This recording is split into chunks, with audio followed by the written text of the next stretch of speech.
Should you hide your career profile? Does it cause more harm than good? What is gonna happen once this new feature makes it onto the live servers? Something that created way more controversy than I ever thought it would is the discussion surrounding the ability to hide your career profile. And seemingly, there are only two camps really fighting over this. There's the camp of people announcing that boosting is gonna be even more of a problem now, and then there's the camp of people who are tired of being labeled a hero so-and-so main. Well, I can safely say that I am part of another camp entirely, of which I've seen a few comments already. So today, I want to take a quick look at this new feature and all the worries that people have when it comes to it. Let us first take a look at the players who are in favor of it. A lot of voices that have spoken out in favor of hiding your profile highlight the issue of players harassing others over their hero choices. A very notable example are Mercy mains. It just seems like you can't win if you're a Mercy player. It's either you play her and get cold boosted, or you want to play something else while everyone accuses you of throwing because you are not on your main. So the long and short of it is really just, you don't tell me who I main. If I want to learn another hero, then I have every right to do so. Now for the other side, their argument is largely surrounding the idea that boosting is gonna become even more of an issue. In their eyes, boosting is a massive problem, and the only way to combat it is by stalking profiles to find out whether or not somebody was in top 500 for 8 seasons straight. Apparently, the only thing stopping players from having others boost their account is the fact that anyone can see in their profile that they have not been in that higher rating at any other point in time. So how are we supposed to be reporting boosted accounts if we don't have access to all that information? Okay, now that we've established the two front lines, why don't we talk about my personal point of view? My experience as a Zenyatta main has been the following. We get into a match, everyone starts to stalk each other's profiles, and based on that, our DPS players decide whether or not they should be throwing that game. If they see one too many support mains, that's a throw. If they see one too few tank mains, that's a throw. If they see somebody take their own main hero, that is a throw. Needless to say that this is not a very fun experience for a flex support who, more often than not, is willing to change and help out his team. Let me tell you a little something about our competitive community. Scapegoating has absolutely become the norm. A list of things players use to blame others for a loss include the following. The fact that they have gold medals, them getting player of the game, somebody not playing their main hero, the fact that somebody has not been in Grandmaster since Season 2, and literally anything else that they can get their grubby hands on. We have grown accustomed to this environment in which we are simply looking for reasons to shove the blame away from ourselves. I mean, hey, it's a team-based game, right? So there are always 5 potential other players that can be at fault for my loss. And if you think I'm exaggerating, I'm really not. I've literally had dozens of matches of my own where somebody was blaming somebody else because they've been in Platinum like 5 seasons ago. Again, no exaggeration. And that's not even including all the live streamers that stalk profiles on their daily and keep ridiculing players who, again, haven't been GM since season goddamn 2. The reason this pisses me off so much is because, for one, it's such a dumb excuse to low-key throw the match, just period. And for another, I started in Platinum in season 2 myself, and I was stuck there for like half the season before making it into Diamond. And honestly, for me, that is a very long time to not be improving at a game, as I'm usually quite the fast learner when it comes to video games. So to think that it took me a few months to break my hard cap and make a straight run to Diamond and then master the next season, I can see it being a thing that a lot of players are simply not realizing what they are doing wrong. And if they're not fast learners in a video game sense, then yes, it is very well possible that once they break that ceiling, they will climb rapidly until they hit another one. In that sense, I got lucky. The fact that my profile displays Diamond over Platinum first and foremost, and then straight Master the next, allows me to go completely unaffected by this kind of harassment. But somebody who maybe took a bit longer than me is now dealing with this on a regular. Well, you might think that I can simply not care about it since it doesn't affect me. It does. It does affect me because, again, I get these toxic DPS players literally throwing my matches because my main support has not been in GM last season. And you know what happens with a Zenyatta player when their main support starts playing Torbjorn out of spite to that one guy who won't shut the hell up? Yeah, I'm usually going to lose those matches. So in my experience, allowing profile stalking really just causes more harm than good.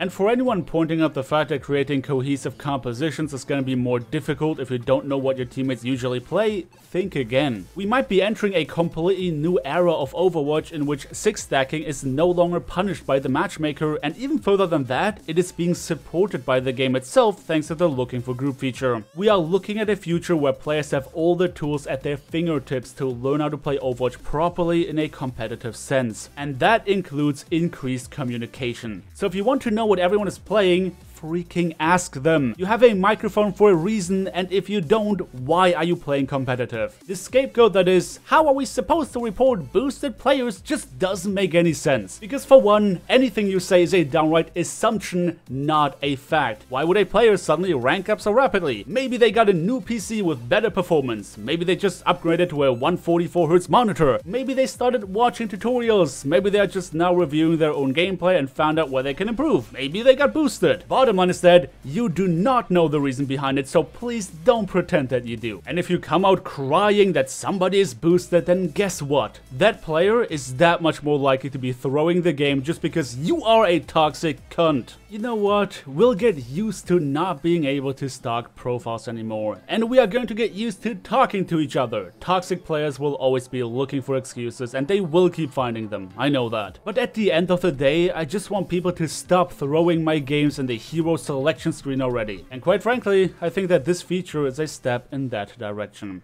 Now I know that this is a very emotionally fueled discussion. I for one don't care what rank my teammates were like 5 seasons ago. I just want them to play as well as they can right now. I simply can't comprehend why players are looking so hard for a reason to sour the match right from the get-go. Just play the game, will you? But well, as you all know, that is just my take on the issue. And as always, you are free to leave your own thoughts and opinion on the subject in question down in the comment section below. But until then, thank you everybody so much for watching. Don't forget to drop me a like on your way out if you enjoyed the video, subscribe if you want to see more, and maybe share this video with a friend you think would find it interesting. Thanks again for watching, and I hope to see you all next time.